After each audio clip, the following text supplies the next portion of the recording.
ഇയ്യോബ് അധ്യായം 29. ഇയ്യോബ് പിന്നെ ശുപാർശ ചൊല്ലിയതെന്തെന്നാൽ, അയ്യോ, പണ്ടത്തെ മാസങ്ങളിലെ പോലെ ദൈവം എന്നെ കാത്തുപോകുന്ന നാളുകളിലെ പോലെ ഞാൻ ആയെങ്കിൽ കൊള്ളായിരുന്നു. അന്ന് അവന്റെ ദീപം എന്റെ തലയ്ക്ക് മീതെ പ്രകാശിച്ചു. അവന്റെ വെളിച്ചത്താൽ ഞാൻ ഇരുട്ടിൽ കൂടി നടന്നു. എന്റെ കൂടാരത്തിന് ദൈവത്തിന്റെ സഖ്യത ഉണ്ടായിരിക്കും. സർവ്വശക്തൻ എന്നോടുകൂടെ വസിക്കുകയും എന്റെ മക്കൾ എന്റെ ചുറ്റും ഇരിക്കുകയും ചെയ്ത് എന്റെ ശുഭകാലത്തെ പോലെ ഞാൻ ആയെങ്കിൽ കൊള്ളായിരുന്നു.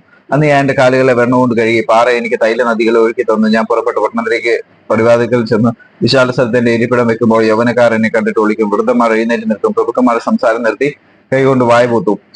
ശേഷം മറുശബ്ദം അടങ്ങും. അവരുടെ നാവ് എണ്ണക്കോട് പറ്റും. എന്റെ വാക്ക് കേട്ട ചെവി എന്നെ വാഴ്ത്തും. എന്നെ കണ്ട കണ്ണ് എനിക്ക് സാക്ഷ്യം നൽകും. നിലവിളിച്ച് എളിയവനെയും അനാഥനെയും തുണിയേറ്റവനെയും ഞാൻ വിടുവിച്ചു. നശിക്കുമാറായവന്റെ അനുഗ്രഹം എന്റെ മേൽ വന്നു. വിധവയുടെ ഹൃദയത്തെ ഞാൻ സന്തോഷം കൊണ്ട് ആക്കുമാറാക്കി. ഞാൻ നീതിയെ ധരിച്ചു, അതെന്റെ ഉടുപ്പായിരുന്നു. എന്റെ ന്യായം ഉത്തരീയവും തലപ്പാവും പോലെയായിരുന്നു. ഞാൻ കുരുടന്റെ കണ്ണും ഉടനെ കാലുമായിരുന്നു. ദരിദ്രന്മാർക്ക് ഞാൻ അപ്പനായിരുന്നു. ഞാൻ അറിയാത്തവന്റെ വ്യവഹാരം പരിശോധിച്ചു. നീതിയേട്ടവന്റെ അണപ്പല്ലി ഞാൻ തകർത്തു. അവന്റെ പല്ലിൻ ഇടയിൽ നിന്ന് ഇരയെ പറിച്ചെടുത്തു. എന്റെ കൂട്ടിൽ വെച്ച് ഞാൻ മരിക്കും. പോൾ പക്ഷിയെ പോലെ ഞാൻ ദീർഘായുസോടെ ഇരിക്കും. എന്റെ പേർ വെള്ളത്തോളം പടർന്നു ചെല്ലുന്നു. എന്റെ കൊമ്പിന്മേൽ മഞ്ഞ് രാപാർക്കുന്നു. എന്റെ മൗത്ത് എന്നിൽ പച്ചയായിരിക്കുന്നു. എന്റെ വില്ല് എന്റെ കയ്യിൽ പുതുകുന്നു എന്ന് ഞാൻ പറഞ്ഞു. മനുഷ്യർ കാത്തിരുന്ന് എന്റെ വാക്ക് കേൾക്കും. എന്റെ ആലോചന കേൾപ്പാൻ മിണ്ടാതിരിക്കും. ഞാൻ സംസാരിച്ച ശേഷം അവർ മിണ്ടുകയില്ല. എന്റെ മൊഴി അവരുടെ മേലിച്ചിട്ട് വീഴും. മഴയ്ക്ക് എന്ന പോലെ അവർ എനിക്കായി കാത്തിരിക്കും.